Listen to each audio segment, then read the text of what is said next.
सृष्टि बचपन से ही दिखने में सुंदर नहीं थी, लेकिन अमीर बाप की बेटी सृष्टि पर उसकी माँ जान छिड़कती। मेरी बेटी कितनी प्यारी है, भगवान सबको सृष्टि जैसी बेटी दे। सृष्टि धीरे धीरे बड़ी होती है। एक दिन सृष्टि की सहेली कहती है, तू दिखने में कितनी अजीब सी है, लेकिन मैं जानती हूँ हम सब में सबसे अच्छी शादी तो तेरी ही होगी। तेरे पापा अमीर जो हैं। और बता नहीं सकते यार, दहेज तो हर कोई देता है, ये क्या ज्यादा ले जाएगी अपने पति के लिए?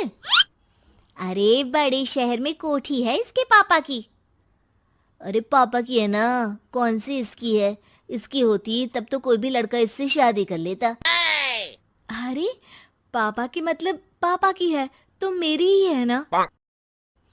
किसने कहा? अब तेरी तो तब होगी ना जब तेरा भाई ना हो। वैसे भी शादी के बाद सारी प्रॉपर्टी भाई के नाम होती है।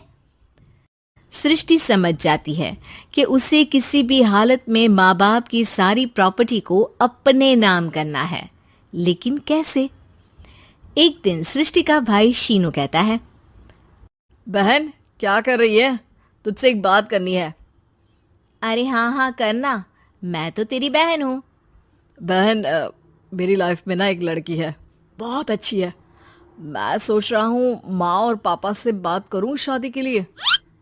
सृष्टि को समझ में आ जाता है कि भाई की शादी होते ही भाभी उसे एक दिन भी घर में बर्दाश्त नहीं करेगी।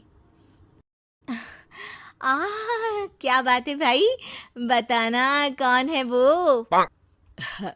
यार वो बहुत अच्छी लड़की है, पढ़ी लिखी है, मेरे साथ जॉब भी करती है। बस एक प्रॉब्लम है। हाँ प्रॉब्लम? क्या प्रॉब्लम है भाई?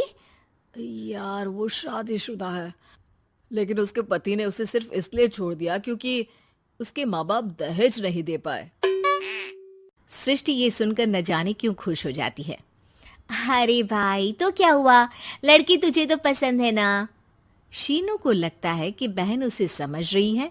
वो इस बात से अनजान होता है कि उसकी बहन की मंशा पूरा घर हड़पने की है। सृष्टि अपनी माँ से कहती है, मम्मी मुझे तो बहुत चिंता है, पता है शीनू क्या कर रहा है? अरे क्या कर रहा है, वो तो काम पर जाता है और वापस घर आता है।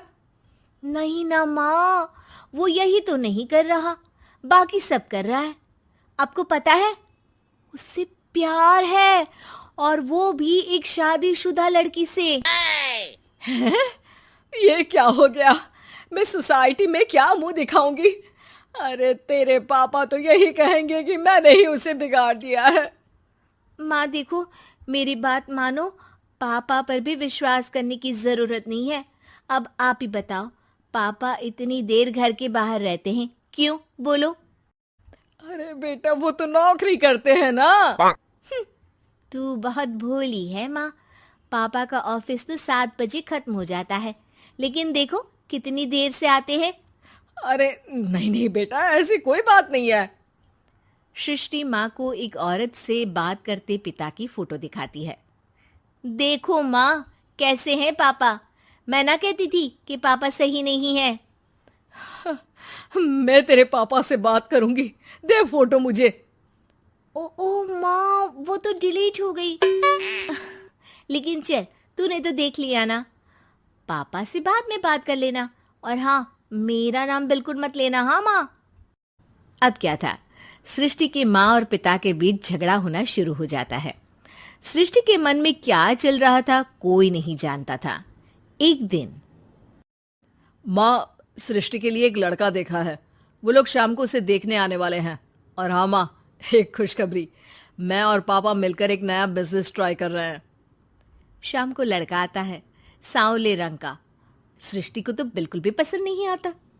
लड़की की माँ कहती है, लड़की का चेहरा तो कोई खास नहीं, लेकिन अगर मेरे बेटे को आप लोग सेटल कर दें तो मैं उसकी शादी आपकी बेटी से करवा दूं। सृष्टि को लड़का बिल्कुल पसंद नहीं था। उसे भाई पर गुस्सा आ जाता है। लड़के वालों के जाने के बाद कहती है, माँ देखा शीनू मेरे लिए कैसा लड़का लेकर आया, न दिखाने लायक न सुनने लायक, सेटल भी नहीं, वो भी हम करे।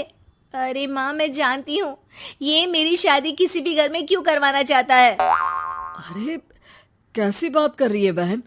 तूने तो देखा ना, लड़के को मैंने ही मना कर दिया तुझसे शादी के लिए। जिसने लड़का बताया था उसने उसकी बहुत तारीफ की थी। बात आई गई हो जाती है, लेकिन सृष्टि का मन शांत नहीं होता। क्या करूं, कुछ समझ में नहीं आ रहा। मेरी शादी हो गई तो ये लोग पूरी प्रॉपर्टी शीनू के नाम कर देंगे, मेरे हाथ तो कुछ लगेगा ही नहीं।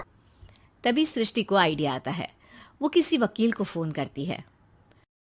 जी देखिए, अगर आपके मम्मी पापा का तलाक हो जाता है तो आपके पिता की आधी प्रॉपर्टी आपकी माँ के नाम हो जाएगी, फिर उसे वो किसी को भी दे सकती है। सृष्टि अब माँ को बेटे के खिलाफ भरती है।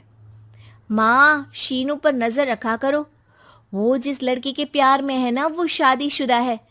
यहाँ आएगी, सारा पैसा, रुपया, जमीन, जायदाद सब हड़प लेगी। पापा का भी हाल तुमसे छुपा नहीं है। ऐसा ना हो कि मैं और आप एक दिन सड़क पर भीख मांगे। हे भगवान, मैं तो जीते जी मर जाऊंगी अगर ऐसा हो गया तो। ऐसा हो गया नहीं माँ, ऐसा ही होगा। अभी समय है, आगे का सोच लो। मैं तो कहती हूँ पापा से आधी प्रॉपर्टी लेकर अलग हो जाओ। पापा की आधी प्रॉपर्टी भी हम लोगों को अगर मिल जाती है ना, तो अगले 7 जन्म सफल समझो।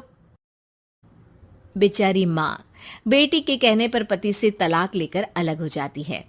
सृष्टि अब पैसों से गाड़ी और अपने दूसरे महंगे शौक पूरे करने लगी।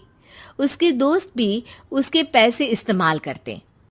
सृष्टि, कल तुम कहाँ थी? मैं सारा दिन घर पर अकेली थी। तो मैं क्या करूं? मैंने ठेका तो नहीं लिया है ना तुम्हें संभालने का।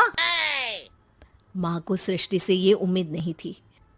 वो बैठकर रोने लगती है। वहीं उसका पति यानी कि सृष्टि के पिता आ जाते हैं। मैं जानता था कि तुम्हारा यही हाल होगा, तो आपने मुझे रोका क्यों नहीं? मैं रोकता तो तुम रुकती क्या? सृष्टि के कहने पर तुमने मुझ पर, अपने बेटे पर शक किया, लेकिन तुम ये भूल गई कि कैसे हम दोनों ने मिलकर जीवन में इतना सब खड़ा किया। माँ पति के गले लग जाती है। मुझे माफ कर दीजिए, मैंने आपकी कमाई का एक बड़ा हिस्सा गवा दिया। कोई बात नहीं, तुम साथ हो तो मैं ऐसी 7 प्रॉपर्टी खड़ी कर दूंगा। तभी वहां सृष्टि आ जाती है रोते हुए। माँ, मयंक ने मुझे छोड़ दिया।